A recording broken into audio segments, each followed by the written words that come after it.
Hello friends, नमस्कार। स्वागत है आप सभी का हमारे यूट्यूब चैनल पर। मैं हूं एस के वर्मा और आज की वीडियो में हम बात करेंगे 1861 के भारत परिषद अधिनियम के बारे में।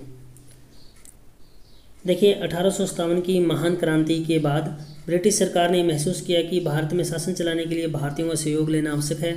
इस सहयोग की नीति के तहत ब्रिटिश संसद ने 1861, 1892 और 1909 के 3 अधिनियम पारित किए।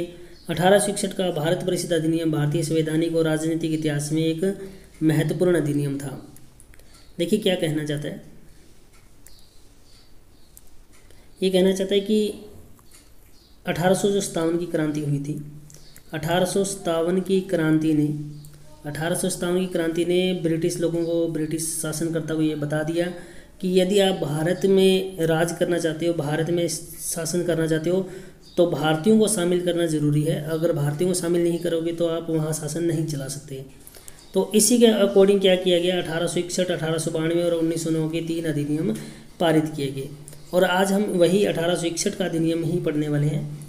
तो देखिए इस अधिनियम में क्या कुछ है। इसके द्वारा कानून बनाने की प्रक्रिया में भारतीय प्रतिनिधियों को शामिल करने की शुरुआत हुई। इस प्रकार वायसराय ने कुछ भारतीयों को विस्तारित परिषद में गैर सरकारी सदस्यों के रूप में नामांकित कर सकता था। और 1862 के अंदर लॉर्ड कैनिंग ने 3 भारतीयों को बनारस के राजा, पटियाला के महाराजा और सर दिनकर राव को विधान परिषद में नॉमिनेट किया।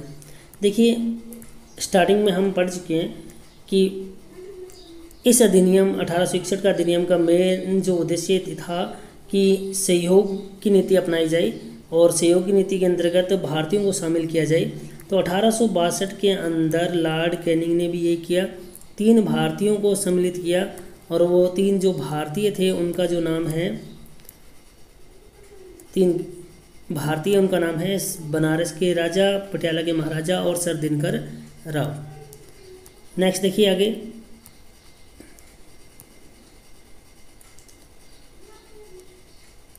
इस अधिनियम ने मद्रास और बम्बई की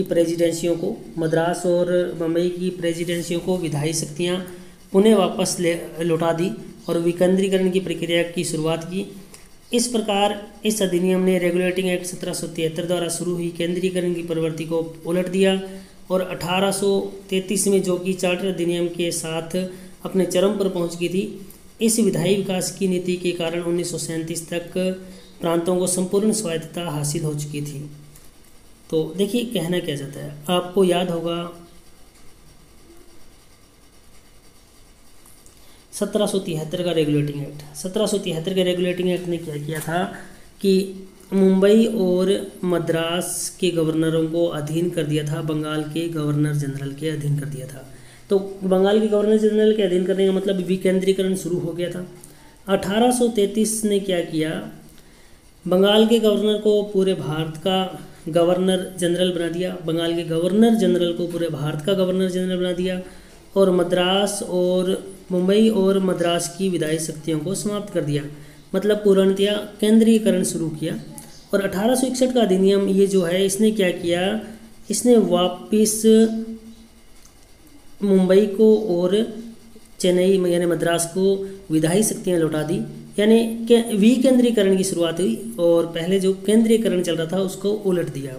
और इसका परिणाम हुआ कि 1937 तक प्रांतों को संपूर्ण आंतरिक स्वायत्तता हासिल हो गई। इसके अलावा बंगाल, उत्तर पश्चिमी सीमा प्रांत और पंजाब में क्रम से 1862, 1866 और 1897 में विधान परिषदों का गठन हुआ। यानी भारत के अंदर कहाँ कहाँ के रहे, बंगाल के अंदर, इसके अलावा उत्तर पश्चिमी सीमा प्रांत में और पंजाब के अंदर क्रम से 1862, 66 और 97 में विधान परिषदों का क्या हुआ, गठन हुआ। इसके अलावा इसने वायसराय को परिषद में कार्य संचालन के लिए अधिक नियम और आदेश बनाने के लिए शक्तियाँ प्रदान की। इसने लॉर्ड कैनिंग द्वारा 1859 में शुरू की गई पोर्टफोलियो की प्रणाली को मान्यता दी। इसके अंतर्गत वायसराय की परिषद का एक सदस्य या एक से अधिक सदस्य सरकारी विभागों का प्रभारी बनाया जा सकता था। उसे उस विभाग में काउंसिल की ओर से अंतिम आदेश पारित करने का अधिकार था। देखिए क्या कहना चाहता है, 1859 की बात है। लॉर्ड कैनिंग ने शुरू की पोर्टफोलियो पद्धति। इसके अंतर्गत अगर एक व्यक्ति है परिषद का, उसे कई विभागों का उत्तरदायित्व दिया जा सकता है और उसका जो डिसीजन था, अंतिम आदेश सर्वमान्य था।